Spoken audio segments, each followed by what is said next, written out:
Hey everyone, Morgan here. So today we're going to be talking about what to do in case of an SHTF situation, emergency, disaster, whatever, and you need to do something with your human waste.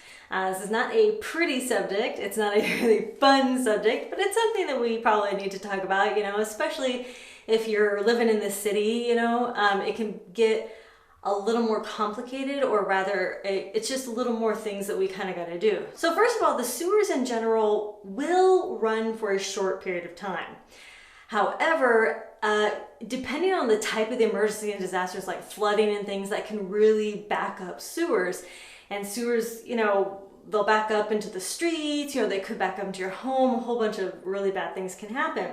And then in general, the sewers could just stop working, if it's like a prolonged event kind of thing, but for a short period of time, as long as your tank in your toilet is filled, you should be able to still use the toilet as normal.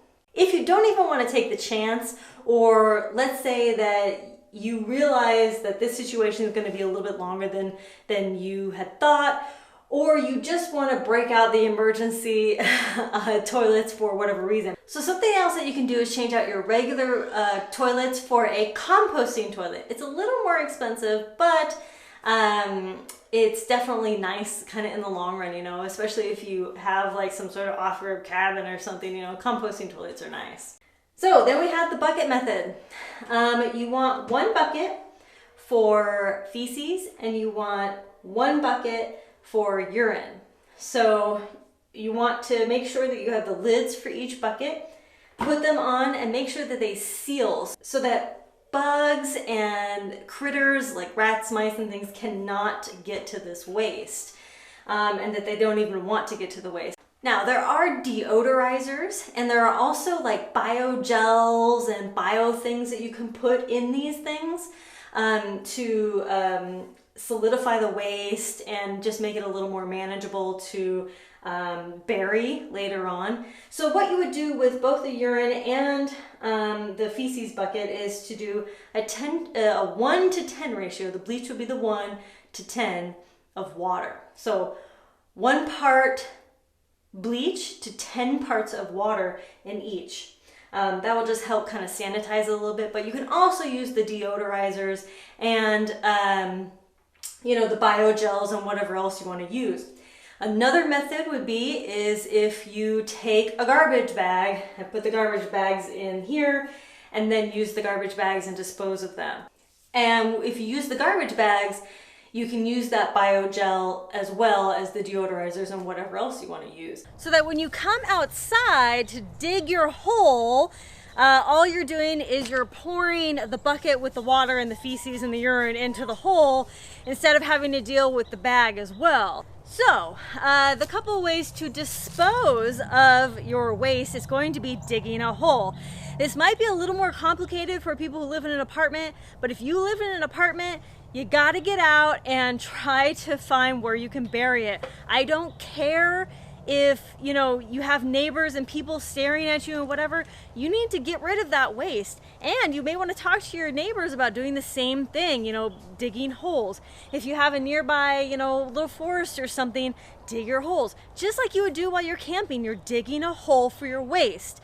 In this instance, however, you would want to dig a hole that's at least a foot deep, if not deeper. You do this for a couple reasons. One, if it rains, the waste isn't gonna just come up with the rain, right? And your kids playing in feces mud.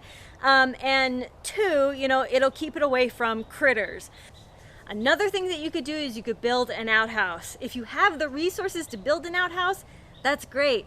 Do it. An outhouse with a really deep hole, and using those biodegradable things and the deodorizers and things like that, and having a lid and everything is going to be a great option. If you don't have the resources to build an outhouse, that's perfectly fine.